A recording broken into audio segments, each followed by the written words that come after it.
هذا السؤال هذا كيقول: الحافلة واقفة، ندوز ونرد البال. نعم الجواب واحد، لا الجواب جوج. ننتظر باش نتجاوز. نعم الجواب ثلاثة، لا الجواب رقم ربعة. يعني الحافلة واقفة، إلا بغيت ندوز واش غادي ندير؟ غادي يعني نتجاوز على اليسار، ولكن راه كاين خط متصل.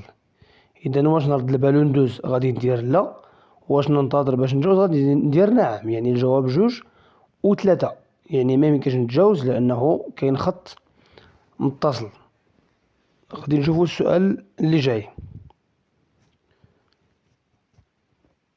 باش نمشي لسيدي علال التازي بقات ليا 1000 مترو. نعم الجواب واحد، لا الجواب جوج. من الواجب ناخد الخرجة اللي جاية. نعم الجواب ثلاثة، لا الجواب ربعة. يعني باش نوصل لسيدي علال التازي بقات ليا كتر من 1000 مترو، غير هاد 1000 مترو اللي كاين في البانو هي بقات لنا 1000 مترو غير باش نوصلو للخرجة. إذا واش بقات ليا 1000 مترو لسيدي علال التازي غادي ندير لا، واش من الواجب ناخد الخرجة اللي جاية غادي ندير نعم. يعني جوج ثلاثة، يعني راه بقات ليا 1000 متر غير نوصل للخرجة. إذا واش نشد اليمين ضروري باش ناخد الخرجة اللي جاية.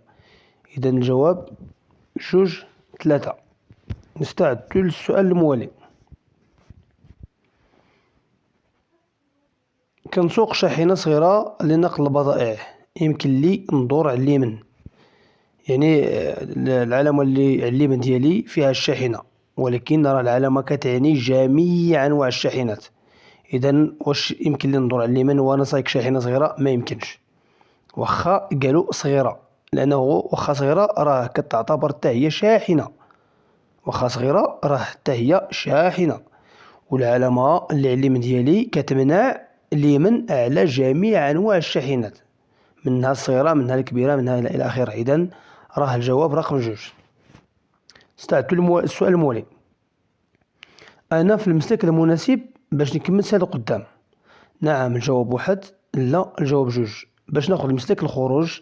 نعم الجواب ثلاثة، لا الجواب ربعة. إذا حتى واحد فيهم، لأنه أنا شاد اليسر. كون قالوا واش أنا في المسلك المناسب للتجاوز عاد غادي نقول نعم أنا في المكان المناسب للتجاوز، ولكن باش نكمل سير القدام خصني نشد اليمين، باش ناخد المسلك الخروج خصني نشد اليمين. إذا هنا جوج وربعة. نشوفوا السؤال الموالي. هاد العلامة كتمنع التوقف على الطريق. على نعم الجواب واحد، لا الجواب جوج. علاش الطريق؟ نعم الجواب ثلاثة، لا الجواب ربعة. السؤال قالك هاد العلامة، واش هاد العلامة كتمنع التوقف على الطريق؟ لا، العلامة راه كتعني جنب. فعلا حتى الطريق راه ممنوع التوقف، ولكن شكون اللي يمنعو؟ القانون ماشي العلامة. هما قالوا العلامة. إذا العلامة ما كتمنعش التوقف على الطريق، ولكن كتمنع جنب الطريق. إذا الجواب جوج ثلاثة. التوفيق الإخوان، الله يعاونكم.